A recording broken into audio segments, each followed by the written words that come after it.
Dua orang ini bicara Jokowi tidak ngomong. Selesai abolisi amnesti, Jokowi bilang, itu di kasus Tom Lembong, saya memang memerintahkan. Ini bukti penting. Bukti berikut. Saya koreksi, Pak Jokowi nggak bicara seperti itu. Pak Jokowi bicara kebijakan dari saya, tapi teknisnya di kementerian. Ya, kalau presiden memerintah, penting bahwa kerjakan teknisnya. Nggak mungkin presiden memerintahkan teknis, tapi perintah presiden. Kedua, yang lebih menarik adalah suatu waktu Pak Effendi Simbolon ngomong, harusnya Hasto berterima kasih kepada Presiden Joko Widodo. Karena kalau tidak karena Presiden Joko Widodo, 4 tahun yang lalu, kasus itu akan jalan. Dalam konsep hukum ini ada obstruction of justice.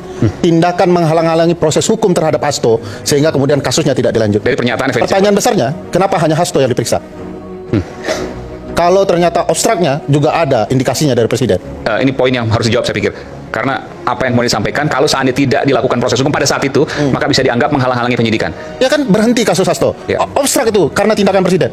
Nah pertanyaannya, kalau dia bisa menghentikan, siapa yang bisa menjalankannya? Oke. Nah ini pertanyaan saya begini, Bung Ferry. Jawab aja Bang, saya tidak menerima pertanyaan.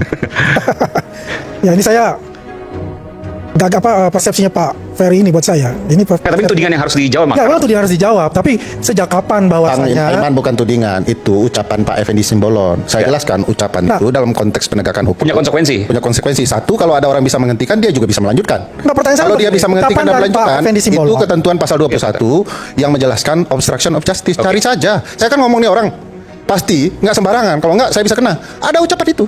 ya kalau ucapan Pak Effendi Simbolon, apakah itu juga ucapannya Pak Jokowi? Kan pertanyaan saya itu. Makanya Ya kan? panggil Pak Effendi Simbolon, panggil Pak Jokowi. Jadi kan simpel aja gitu. Kasusnya Pak Hasto ini, ya kan baru berapa bulan ya? Desember ya, mulai itu kan. Pak Presiden Jokowi sudah lengser. Jelas itu. Kalau kasusnya itu kan kasus yang Harun Masiku, ini berlanjut, apakah Pak Jokowi ada terlibat di dalam sana? Kan nggak terlibat. Orang dia sudah lengser kok. Di mana masalahnya?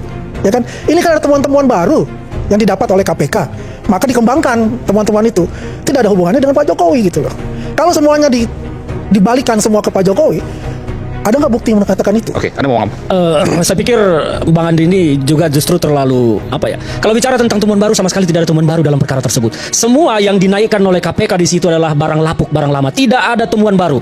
Dan waktu Jokowi masih menjabat presiden, Hasto sudah berkali-kali mengatakan bahwa dirinya ditarget untuk dijadikan pesakitan. Dan faktanya terjadi setelah itu. Ini kan jadi kalau berbicara Anda mengatakan tidak ada setelah lengser, enggak. Anda berarti kurang mengikuti perjalanan perkara ini seperti apa. Ya ini kan bicara ketika sudah berpisah, ya. Siapa yang berpisah? Loh, berpisah artinya begini, ya kan dalam Pilpres itu udah berpisah. Sebelum Pilpres, Hasto itu sudah berkali-kali bicara dirinya ditarget. Yang mengatakan ditarget tadi kan Anda mengatakan bahwasanya ada orang utusan dari Solo mengatakan itu. Ya kan? Orang itu mengklaim utusan dan Itu datang nggak klaim, tapi kan nggak apa ada buktinya. itu nggak yang bahwa saya klaim sampaikan tadi, bahwa intervensi ini tidak mungkin Jokowi berdiri, hei KPK, saya perintahkan kamu kriminalisasi Hasto. Anda itu jangan giring masyarakat ini beropini ngawur. Semua transaksi begini pasti dilakukan di dalam ruang-ruang tertutup, ruang-ruang gelap. Hanya bisa dibuktikan seperti yang disampaikan Bung Rocky. Berani nggak semua KPK itu jaksa itu? Kita telusuri handphonenya. Kita forensik sekarang. Berani nggak mereka?